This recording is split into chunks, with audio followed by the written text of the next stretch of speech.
भारत माता की, भारत माता की, भारत माता की। ना तेलंगाना కుటుంబ సభ్యులందరికీ నమస్కారాలు। दक्षिण काशी के भगवान राज राजेश्वर के चरणों में मेरा प्रणाम। आप सभी लोग अपना समय निकालकर मुझे आशीर्वाद देने आए हैं। मैं अभिभूत हूं, मैं सौभाग्यशाली हूं। मैं हृदय से आपका बहुत बहुत आभारी हूं।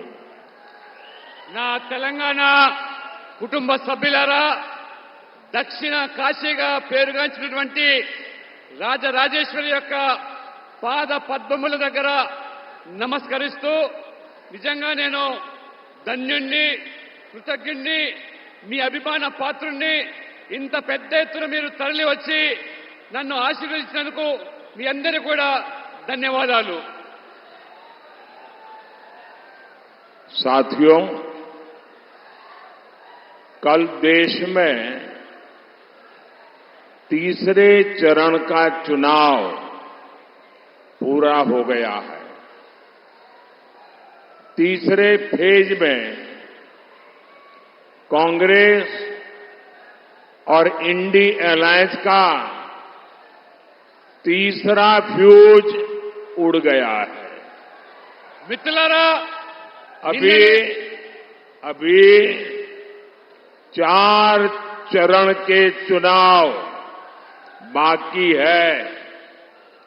जनता जनार्दन के आशीर्वाद से बीजेपी और एनडीए तेजी से विजय रथ को बहुत जनता जनार्दन आगे ले जा रही है। यहां करीमनगर में तो आपने बीजेपी एमपी की जीत पहले ही सुनिश्चित कर दी है। कांग्रेस की हार यहां इतनी पक्की है कि बहुत मुश्किल से वो किसी को चुनाव लड़ने के लिए मना पाई। और बीआरएस का यहां कोई अता पता ही नहीं है। మిత్రులారా, నిన్ననే మూడవ దశ ఎన్నికలు దేశంలో ముగిసిపోయినాయి. కానీ కాంగ్రెస్ పార్టీ, ఈ విపక్ష కూటమి ఆ ఫ్యూజ్ తొలగిపోయింది, ఊడిపోయింది. ఇప్పుడు 4వ దశ ఎన్నికలకు చేరుకుంటున్నాము. భారతీయ జనతా పార్టీ, ఎన్డీఏ యొక్క కూటమి ఈరోజు స్పష్టమైనటువంటి మెజార్టీ సాధించే దిశలో మనం ముందుకు పోతా ఉన్నాము. ఇక్కడ కరీంనగర్ లో మన ఎంపీ, బీజేపీ ఎంపీ విజయము ఖాయమైపోయింది. కానీ కాంగ్రెస్ పార్టీ అతి కష్టం మీద ఎవరో అభ్యర్థిని బరిలోకి దించారు, కానీ ఓటమి కూడా ఖాయమైపోయింది. ఇక బీఆర్ఎస్ గురించి పూర్తిగా కరీంనగర్ లో అడ్రస్ అంతా కూడా గల్లంతైపోయింది। साथियों, तेलंगाना के आप सभी लोगों ने 10 साल में मेरा काम देखा है। आपके एक वोट से भारत विश्व में 5th लार्जेस्ट, 5वीं सबसे बड़ी इकोनॉमी बन गया। आपके एक वोट ने जम्मू कश्मीर से 370 को खत्म कर दिया। आपके एक वोट से भारत डिफेंस इंपोर्टर से डिफेंस एक्सपोर्टर बन गया। ये सब किसने किया? किसने किया? किसने किया? किसने किया? किसने किया? मोदी ने नहीं किया, ये आपके एक वोट ने किया है। ये आपकी वोट की ताकत है। इसके कारण देश में ये सब कुछ हो पा रहा है।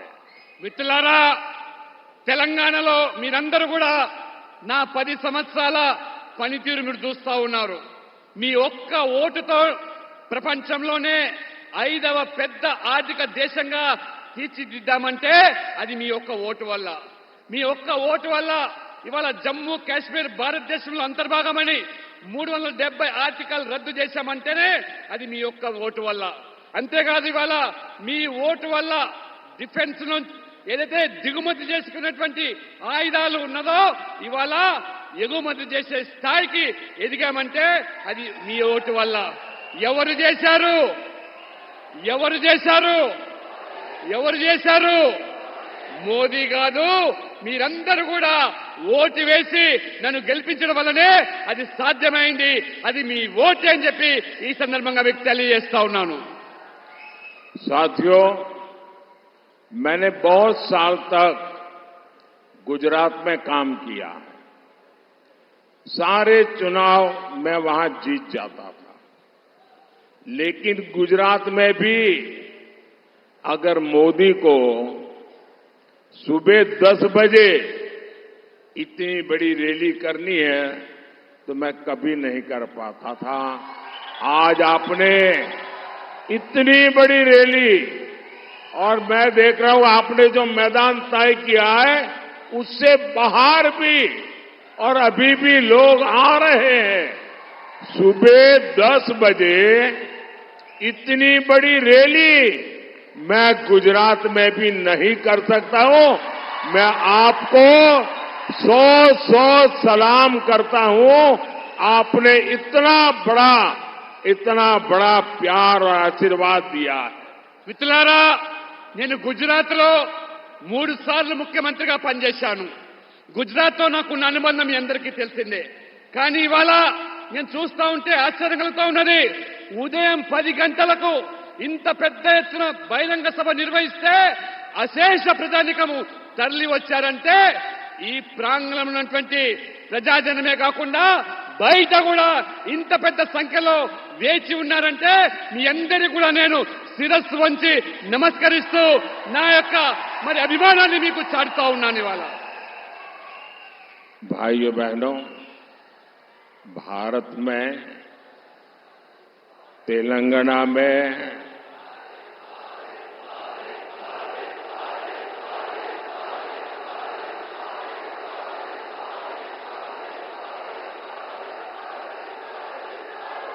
साथियों, चाहे भारत की बात हो, चाहे तेलंगाना की बात हो, हमारे देश में सामर्थ्य की कभी कमी नहीं रही। लेकिन कांग्रेस सरकारों ने इतने वर्षों तक एक ही काम किया। आप मुझे बताइए, कांग्रेस ने देश के हर सामर्थ्य को तबाह किया कि नहीं किया? कांग्रेस ने देश की अर्थव्यवस्था को तबाह किया कि नहीं किया? एग्रीकल्चर और टेक्सटाइल जैसे सेक्टर, ये सदियों से भारत की ताकत थी। कांग्रेस ने उन्हें भी तबाह कर दिया। इसकी सबसे बड़ी वजह है कांग्रेस ही देश में समस्याओं की सबसे बड़ी जननी है। మిత్రులారా, కాంగ్రెస్ మనం చూస్తున్నాము దేశంలో ఎంతో సమర్థత ఉన్నా తెలంగాణలో కూడా ఇక్కడ ప్రజలకు అనేక రంగాల్లో కూడా సమర్థత ఉన్నా మరి ఈ కాంగ్రెస్ పార్టీ మరి ఈ సమర్థత ఉన్నటువంటి ఈ యొక్క వ్యవసాయ రంగాన్ని కానివ్వండి, ఆర్థిక రంగాన్ని కానివ్వండి ఏ రకంగా అణిచివేసి కేవలం ఒక సమస్యల వలయంగా మార్చినటువంటి పార్టీ ఏదైనా ఉందంటే అది కాంగ్రెస్ పార్టీ మాత్రమే అని చెప్పి నేను తెలియజేస్తా ఉన్నాను. भाइयों बहनों, पिछले 10 वर्षों में एनडीए ने हर सेक्टर को, भाजपा और एनडीए ने हर सेक्टर को आगे बढ़ाने का काम किया है. हम फार्मिंग सेक्टर को मॉडर्नाइज कर रहे हैं. हमारा जो खेती है, किसानी है, हमारा जो रायतू बंधु है, नेचुरल फार्मिंग, नैनो यूरिया और ड्रोन को प्रमोट कर रहे हैं. आज किसान को किसान सम्मान निधि मिल रही है. किसानों को फसल बीमा योजना का लाभ मिल रहा है. हमारी सरकार देश में टेक्सटाइल पार्क्स बना रही है. आज कौशल विकास से लेकर आर्थिक सहायता तक हर स्तर पर भाजपा सरकार आपके साथ खड़ी है. మిత్రులారా 10 సంవత్సరాలుగా ఎన్డీఏ ప్రభుత్వము అన్ని రంగాల్లో ఏ రకంగా అభివృద్ధి చేసుకుంటూ పోతున్నదో మీరు చూస్తా ఉన్నారు. ఇవాళ వ్యవసాయ రంగాన్ని ఆధునీకరణ చేసి వ్యవసాయాన్ని లాభసాటిగా మార్చేదానికి ఇవాళ రైతులకు పెట్టుబడి సాయం కింద ఆర్థికంగా ఆదుకుంటా ఉన్నాం. దాంతోపాటు ఇవాళ నానో యూరియా కానివ్వండి, లేదా ఇవాళ కిసాన్ సమ్మాన్ నిధి పేరు మీద కానివ్వండి, లేదా ఇవాళ ఫసల్ బీమా పేరు మీద రైతులను ఆదుకునేటువంటి ఇవాళ కార్యక్రమాలు చేపడుతున్నాం. ఇవాళ టెక్స్టైల్ పార్క్స్ కూడా ఏ రకంగా దేశవ్యాప్తంగా అభివృద్ధి చేస్తా ఉన్నాం. ప్రతి ఇంటిలో కూడా ఒక నైపుణ్యత ఉన్నటువంటి వ్యక్తులను ఆ స్కిల్ డెవలప్మెంట్ తర్వాత వాళ్ళను ఏ రకంగా తయారు చేసి ప్రతి ఇంటికి కూడా ఈ యొక్క ప్రభుత్వం యొక్క పథకాలు చేరవేస్తా ఉన్నాము. साथियों, बीजेपी हमेशा नेशन फर्स्ट, राष्ट्र प्रथम के सिद्धांत पर चलती है. जबकि तेलंगाना में कांग्रेस और बीआरएस फैमिली फर्स्ट इस पर चलती है. ये लोग ऐसे हैं, इनकी पॉलिटिकल पार्टी ऐसी है, by the family, for the family, of the family, यही इनका खेल है. कांग्रेस और बीआरएस में कोई अंतर नहीं है. ये एक ही चट्टे बट्टे के लोग हैं. वो एक ही सिक्के की बाजू है. कांग्रेस और बीआरएस को कौन जोड़ता है? कांग्रेस और बीआरएस को करप्शन जोड़ता है. करप्शन कांग्रेस बीआरएस को जोड़ती है अपीजमेंट की पॉलिटिक्स, तुष्टीकरण की राजनीति. कांग्रेस और बीआरएस को जोड़ती है इनका जीरो गवर्नेंस का मॉडल. इस गठजोड़ से हमें मिलकर के तेलंगाना को बचाना है. మిత్రులారా, భారతీయ జనతా పార్టీ అంటే నేషన్ ఫస్ట్ పార్టీ, దేశమే ముఖ్యమని భావించేటువంటి పార్టీ. ఇవాళ తెలంగాణలో మనం చూస్తూ ఉన్నాము, కాంగ్రెస్ బీఆర్ఎస్ ఇది ఫ్యామిలీ ఫస్ట్ పార్టీలు, అంటే తమ కుటుంబ ప్రయోజనాలు మాత్రమే కాపాడే పార్టీలు. ఆ రకంగా ఇవాళ కాంగ్రెస్ కు బీఆర్ఎస్ కు ఉన్నటువంటి అనుబంధం ఏమిటంటే అవినీతి.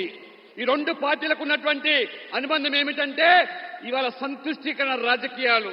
ఈ రెండు పార్టీలు కూడా ఏ రకంగా ఒక నాణానికి బొమ్మ బొరుసగానే వ్యవహరిస్తున్నాయి. కాబట్టి ఈ రెండు పార్టీల తేడా ఏమీ లేదు. రెండు పార్టీలు కూడా ఒకటే. ఈ తెలంగాణను ఈ రెండు పార్టీల నుంచి కాపాడాల్సిన బాధ్యత మన అందరి మీద కూడా ఉన్నది. साथियों, हमारे तेलंगाना का गठन हुआ तो आप सबने बीआरएस पार्टी पर भरोसा किया था. उस समय वो टीआरएस थी.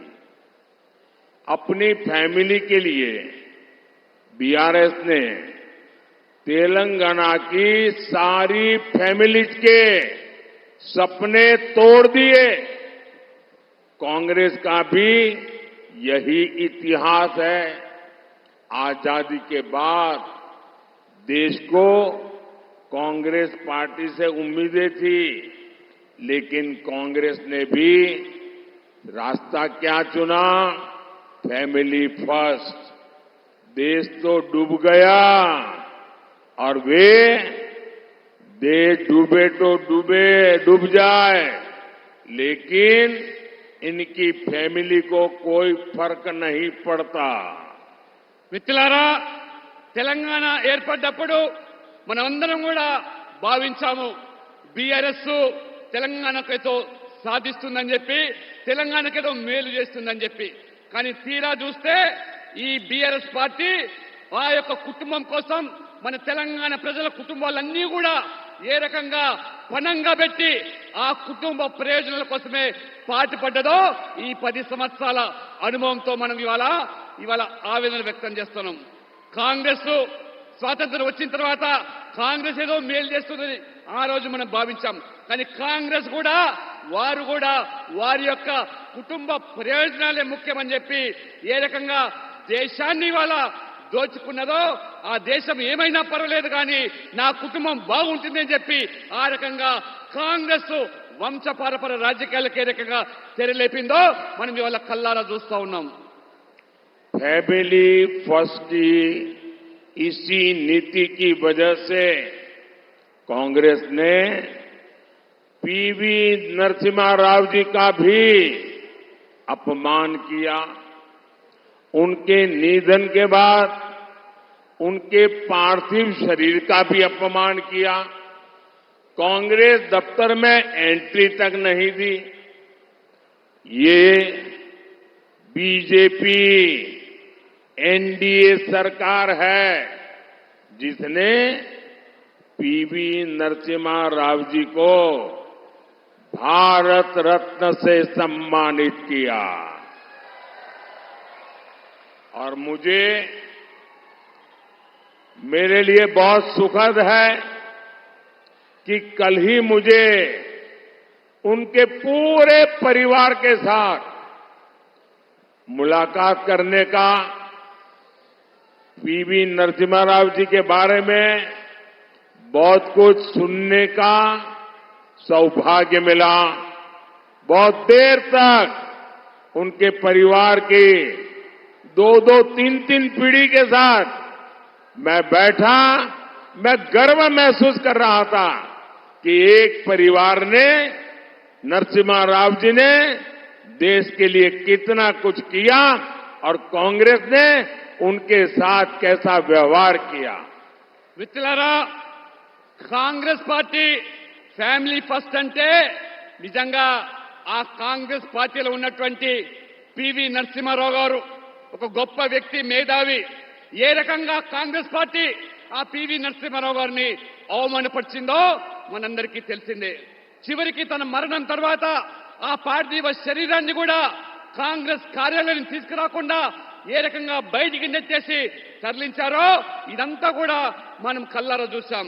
ఆ రకంగా ఆ అవమానాలకు కాంగ్రెస్ పార్టీ పివి నరసింహారావును గురి చేస్తే భారతీయ జనతా పార్టీ ఎన్డీఏ ప్రభుత్వము వారిని, పివి నరసింహారావు గారిని ఏ రకంగా భారత రత్న అవార్డు ఇచ్చి గౌరవించామో అది మన యొక్క సంస్కృతి.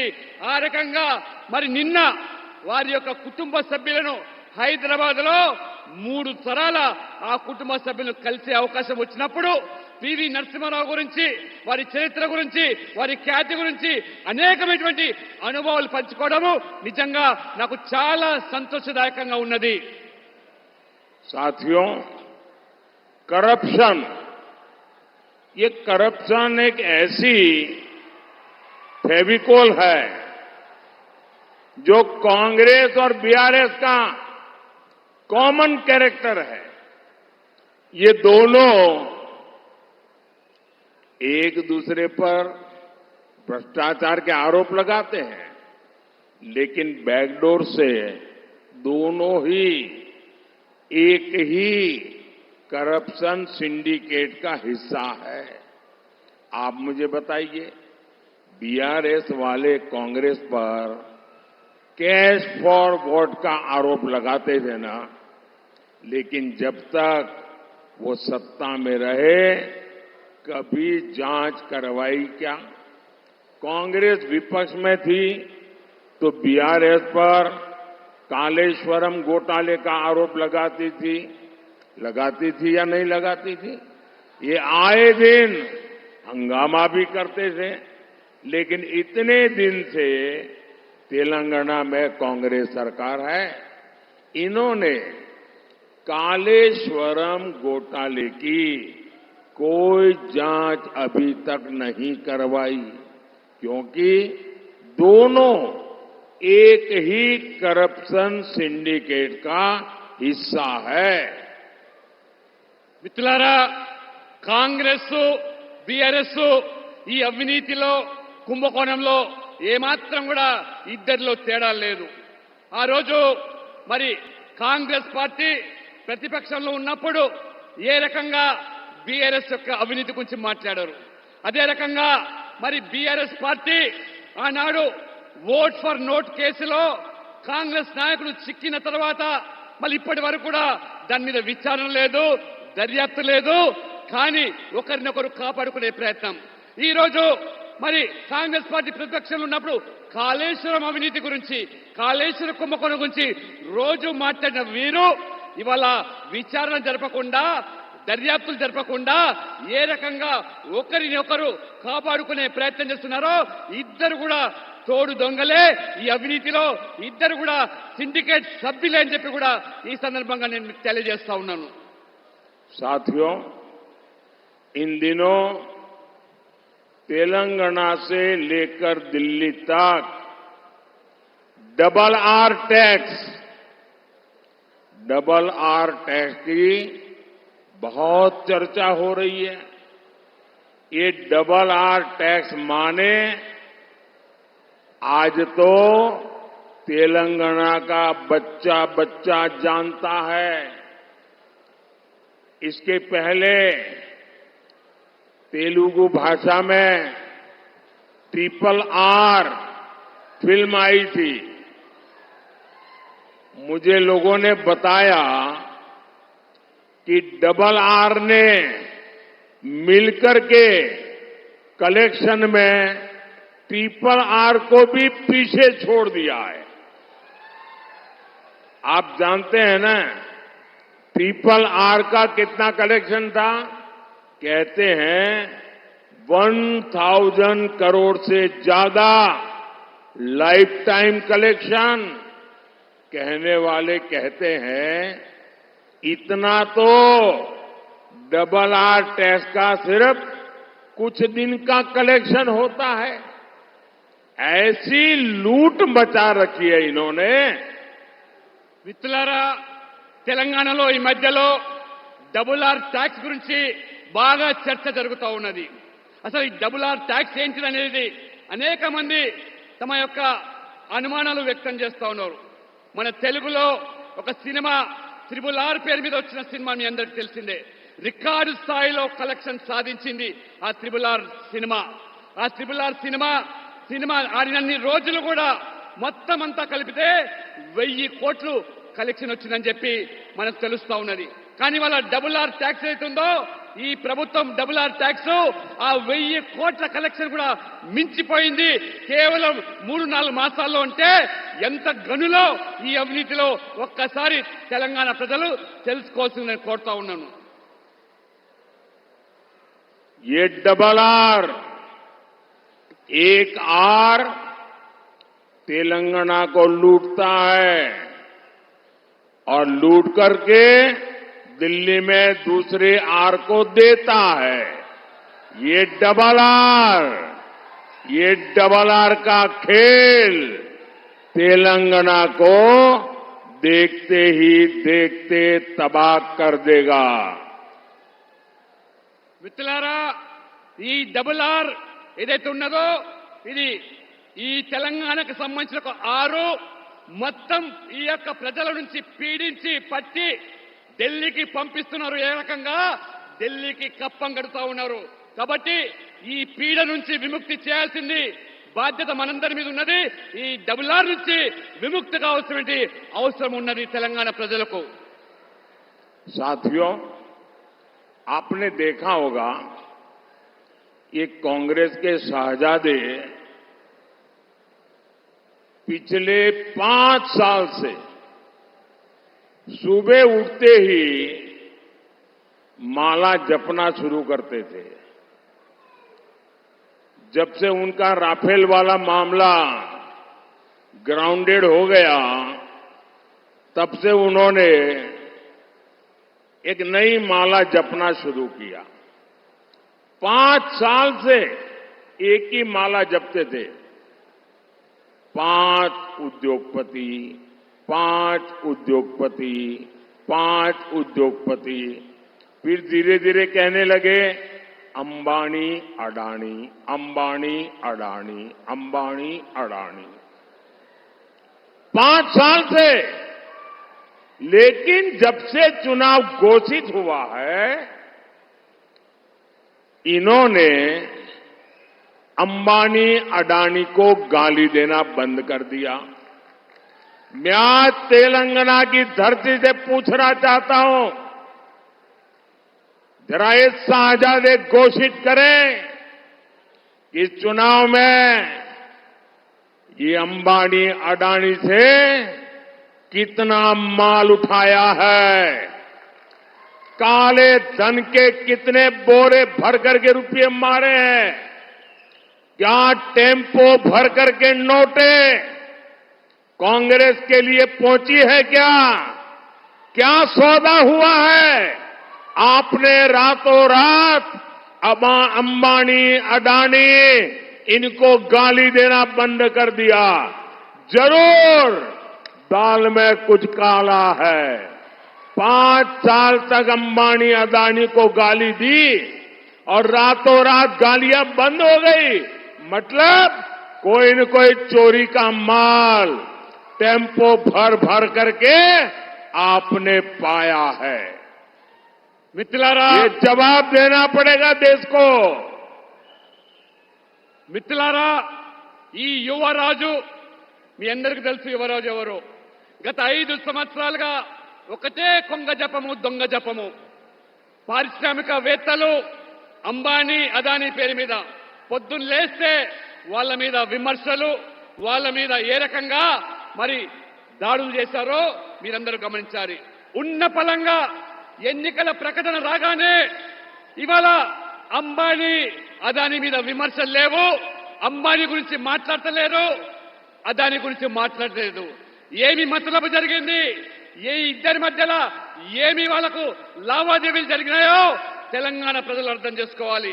ఆ నల్లధనాన్ని ఇవాళ ఏ రకంగా కాంగ్రెస్ పార్టీ పోగు చేసుకుంటున్నదో, ఇవాళ టెంపోల నిండా డబ్బులు పోగు చేసుకొని కాంగ్రెస్ చేరిందా అనేటువంటి అనుమానాలు వ్యక్తమవుతున్నాయి.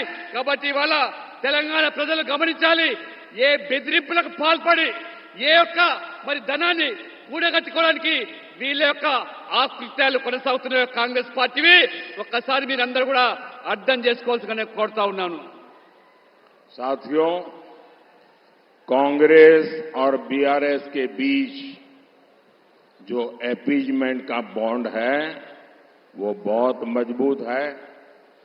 इतने वर्षों से इन दोनों ने जैसे हैदराबाद को एमआईएम को लीज पर दे रखा था,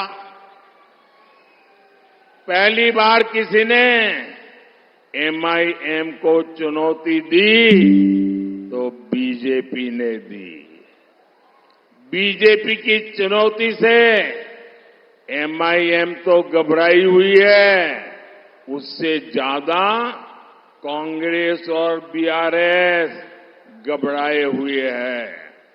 हैदराबाद में दोनों पार्टियां एमआईएम को जितवाने में लगी है, दोनों उनको साथ दे रही है। మిత్రులారా, కాంగ్రెస్ పార్టీ బీఆర్ఎస్ పార్టీ ఈ రెండు పార్టీలు బుజ్జగింపు రాజకీయాలు, సంతుష్టికరణ రాజకీయాలు ఏ రకంగా వీళ్ళ మీద ఒక బాంధవ్యం నెలకొన్నదో అది పటిష్టమైనటువంటి అది బాంధవ్యం. ఈ రోజు ఇన్ని సంవత్సరాల తర్వాత, ఇన్ని దశాబ్దాల తర్వాత హైదరాబాద్ లో ఈ యొక్క మరి ఎంఐఎం కు ఈ రెండు పార్టీలు పూర్తిగా హైదరాబాద్ ను వారికి దారాదత్తం చేశారు. మొదటిసారిగా ఇవాళ ఎంఐఎం కు ఇవాళ కంపరం పుడుతూ ఉన్నది, ఎంఐఎం కు ఆందోళన కలుగుతా ఉన్నది. ఇవాళ భారతీయ జనతా పార్టీ హైదరాబాద్ లో ఎంఐఎం కు ధీటైనటువంటి పోటీ ఇవ్వడం వల్ల ఏ రకంగా బీఆర్ఎస్ కాంగ్రెస్ రెండు పార్టీలు కలిసి ఎంఐఎం ను గెలిపించడానికి ఎన్ని పన్నాగాలు పడుతున్నారో, ఎన్ని కుట్రలు పడుతున్నారో ఇవాళ ఎంఐఎం అయితే పూర్తిగా ఇవాళ మళ్ళా చిట్టిపోతా ఉన్నది, పూర్తిగా ఆందోళన వ్యక్తం చేస్తున్నది. దానికి మించి ఇవాళ కాంగ్రెస్ బీఆర్ఎస్ కూడా ఎక్కడ ఎంఐఎం ఓడిపోతాయనేటువంటి బాధను వారు వ్యక్తం చేస్తా ఉన్నారు. साथियों, कांग्रेस पार्टी के तुष्टीकरण की कीमत सबसे ज्यादा एससी, एसटी और बीसी समाज को चुकानी पड़ती। अब कांग्रेस फिर एक बार इस समाज के खिलाफ षड्यंत्र कर रही है। बाबा साहब आंबेडकर ने आरक्षण दिया, आरक्षण का अधिकार दिया, संविधान के तहत दिया। हमारा संविधान भी रिलीजन के आधार पर, संप्रदाय के आधार पर रिजर्वेशन के खिलाफ है। बाबा साहब आंबेडकर भी संप्रदाय के आधार पर रिजर्वेशन के खिलाफ रहे हैं, लेकिन कांग्रेस आपका रिजर्वेशन छीनकर, आप में डाका डालकर, आप में से लूट चलाकर आपको बाबा साहब आंबेडकर ने जो रिजर्वेशन दिया है वो छीनकर अपने वोट बैंक को देना चाहती है। कल ही इंडी एलायंस के एक बड़े चेहरे ने खुलेआम कहा है कि मुसलमानों को रिजर्वेशन देना चाहिए, और वो कहते हैं सिर्फ देना चाहिए था नहीं, पूरा का पूरा देना चाहिए। यानी एससी, एसटी, बीसी समाज को आज जितना रिजर्वेशन मिल रहा है ये छीन करके, पूरी तरह छीन करके मुस्लिमों को देना चाहते हैं। इसलिए ये लोग मादिगा समाज को भी उनका हक दिए जाने के खिलाफ है।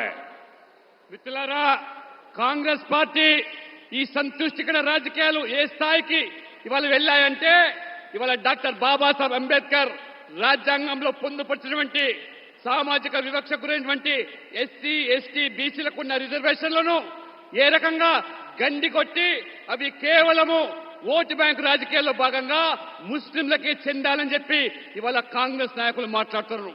నిన్న ఒక కాంగ్రెస్ బడా నాయకుడు, పెద్ద నాయకుడు మాట్లాడుతున్నారు, మొత్తం రిజర్వేషన్లన్నీ కూడా ఇవాళ ముస్లింలకే చెందాలని చెప్పి వారు మాట్లాడుతున్నారంటే వారికి ఎస్సీ, ఎస్టీ, బీసీల పట్ల ఎంత వ్యతిరేక భావన ఉన్నదో, ఏ రకంగా వాళ్లకు వివక్ష కనబరుస్తున్నదో ఇది కాంగ్రెస్ పార్టీ యొక్క నైజం.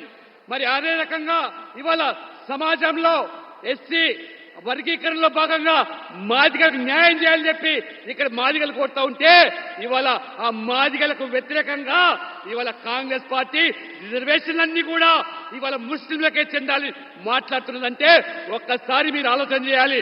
వీరి సామాజిక న్యాయం అనేది కేవలం ఒక వర్గం వారి కోసమే అని చెప్పి నేను అడుగుతా ఉన్నాను. साथियों, हमारा तेलंगाना संस्कृति और श्रद्धा वाला राज्य है.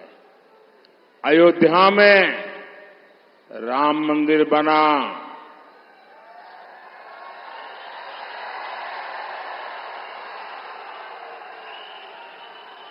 अयोध्या में राम मंदिर बना, उसके स्तंभ और दरवाजे के लिए जो जरूरी चीजें थी वो हमारे तेलंगाना के लोगों ने भेजी है. वो दरवाजे आज मंदिर की शोभा बढ़ा रहे हैं. आज देश का हर व्यक्ति अयोध्या में राम लला की झलक पाना चाहता है. लेकिन कांग्रेस पार्टी के मंसूबे जानते हैं क्या है? आप मुझे बताइए, राम मंदिर बनने से आप लोग खुश है ना? राम मंदिर से आप लोग खुश है ना? आपको आनंद हुआ कि नहीं हुआ? लेकिन कांग्रेस पार्टी दुखी है, कांग्रेस पार्टी गुस्से में है. कांग्रेस पार्टी राम मंदिर में ताला डलवाना चाहती है और ये खुलासा कांग्रेस में शाही परिवार के पूर्व सलाहकार ने किया है. उन्होंने बताया कांग्रेस के साहजादे कोर्ट का फैसला पलटकर राम मंदिर निर्माण रोकने की प्लानिंग कर रहे थे. उन्होंने अपने करीबियों से एक मीटिंग में कहा था कि कांग्रेस सरकार आएगी तो ये कोर्ट का फैसला पलट देंगे. आप मुझे बताइए, कांग्रेस के इन इरादों को जवाब मिलेगा कि नहीं मिलेगा? जोरदार जवाब मिलेगा. कांग्रेस को तेलंगाना में साफ कर देंगे. राम मंदिर की रक्षा करने के लिए क्या तेलंगाना कांग्रेस को साफ करेगी? उन्होंने, उनके साथी ने कहा है कि राम मंदिर का निर्णय उलटने वाले हैं. क्या उलटने देंगे? మిత్రులారా, మన తెలంగాణ ప్రజల యొక్క భక్తి శ్రద్ధలు విశ్వాసము మొత్తం ఇవాళ దేశం గమనిస్తా ఉన్నది. అయోధ్యలో ఒక భవ్యమైనటువంటి రామ మందిరం నిర్మాణం అయితే ఆ రామ మందిర నిర్మాణానికి, ఆ ఆలయానికి తెలంగాణ నుంచే, మన తెలంగాణ ప్రాంతం నుంచి దానికి తలుపులు పంపించారు. ఆ తలుపులు ఇవాళ ఆ మందిరానికి ఎంత శోభనిస్తున్నాయో ఇది తెలంగాణ భక్తుల వాళ్ళ శ్రద్ధతో ఏర్పాటు చేసిన తలుపులు. ఆ రకంగా మొత్తం ప్రజలందరూ కూడా రామ మందిర నిర్మాణంతో సంతోషాన్ని వ్యక్తం చేస్తూ ఉంటే కాంగ్రెస్ పార్టీ మాత్రము ఈర్ష్య, ద్వేషము, ఆ రకంగా ఈ మందిర నిర్మాణం కాకుండా ఉంటే బాగుండేదని కోర్టు తీర్పుల ద్వారా ఏదైతే భవ్యమైన రామ మందిర నిర్మాణం అయిందో కాంగ్రెస్ అధికారంలోకి వస్తే ఆ కోర్టు తీర్పును కూడా పునర్పరిశీలిస్తామనేటువంటి వ్యాఖ్యలు చేస్తాను అంటే ఆ యొక్క కాంగ్రెస్ యొక్క రాచరికమైనటువంటి వ్యవస్థ, ఆ యువరాజు కుటుంబం ఇవాళ ఏ రకంగా మన భక్తుల యొక్క మనోభావాలు దెబ్బతీసే విధంగా చేరుస్తుందో అటువంటి కాంగ్రెస్ పార్టీకి తెలంగాణ ప్రజలు బుద్ధి చెబుదామా లేదా? ఒకసారి ఆలోచన చేయండి. బుద్ధి చెబుదామా? బుద్ధి చెబుదామా? కాబట్టి ఈ కాంగ్రెస్ ప్రభుత్వానికి బుద్ధి చెప్పాలంటే తెలంగాణ ప్రజలు ఏకమై ఆ రామ మందిరాన్ని కూడా కాపాడుకోవాల్సిన బాధ్యత మన మీద ఉన్నది. साथियों, आने वाली 13 मई 13 मई कांग्रेस बीआरएस के पापों का हिसाब लेना है। करीमनगर से बंडी संजय कुमार, पेद्दापल्ली से गोमासा श्रीनिवास और आदिलाबाद से गोडम नागेश, ये मेरे 3 साथी, आप इनको जिताकर दिल्ली में मेरी मदद कीजिए। ये दिल्ली आएंगे तो मोदी को मजबूत करेंगे और आप जब इनको एक वोट देंगे ना तो वोट सीधा सीधा मोदी को जाएगा। మిత్రులారా, వచ్చే మే 13వ తేదీ నాడు ఈ కాంగ్రెస్ బీఆర్ఎస్ పాపాలకు పశ్చాత్తంగా మీరందరూ ఒకటిగా నిలబడి వారికి బుద్ధి చెప్పాలంటే కరీంనగర్ నుంచి బండి సంజయ్ కుమార్ గారిని, పెద్దపల్లి నుంచి గోమాస శ్రీనివాస్ గారిని, ఆదిలాబాద్ నుంచి మరి నాగేష్ గారిని, వారందరూ కూడా మీరు గెలిపించి ఢిల్లీకి పంపించి నాకు మద్దతు తెలిపినట్లయితే ఖచ్చితంగా మేమందరూ కూడా వారికి మండగా ఉంటాము, ఈ ప్రాంతాన్ని కూడా మేము మేలు చేస్తామని చెప్పి మీ అందరికీ కూడా హృదయపూర్వకంగా నమస్కారం చేస్తూ సెలవు తీసుకుంటా ఉన్నాను. आप ये तीनों कमल भेजेंगे, मुझे जवाब दीजिए, आप ये तीनों कमल भेजेंगे, मतदान ज्यादा से ज्यादा कराएंगे, पहले के सारे रिकॉर्ड तोड़ेंगे, हर पोलिंग बूथ जीतेंगे, भाजपा को संपूर्ण विजय दिलाएंगे। अच्छा, मेरा एक और काम करेंगे, मेरा पर्सनल काम है, करेंगे। देखिए, घर घर जाना, ज्यादा से ज्यादा लोगों को मिलना और घर में जाकर के बताना मोदी करीमनगर आए थे, उनको बताना मोदी करीमनगर आए थे और मोदी ने उन्हें नमस्कारम बोला है। मेरा नमस्कारम पहुंचा दोगे? हर घर में मेरा नमस्कार पहुंचा दोगे? हर बुजुर्ग को मेरा नमस्कारम कहोगे? हर माता को मेरा नमस्कारम कहोगे? बोलिए भारत माता की, भारत माता की, भारत माता की। बहुत बहुत धन्यवाद। మిత్రులారా, ఈ 3 కమలాలను గెలిపించి ఢిల్లీకి పంపించి మీరందరూ కూడా నాకు మద్దతుగా ఉండాలి.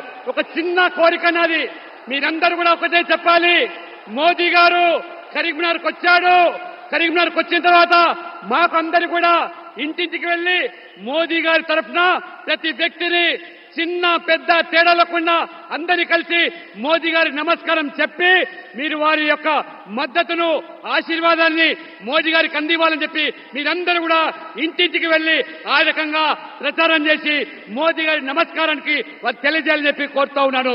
बहुत बहुत धन्यवाद, అందరికీ నమస్కారాలు.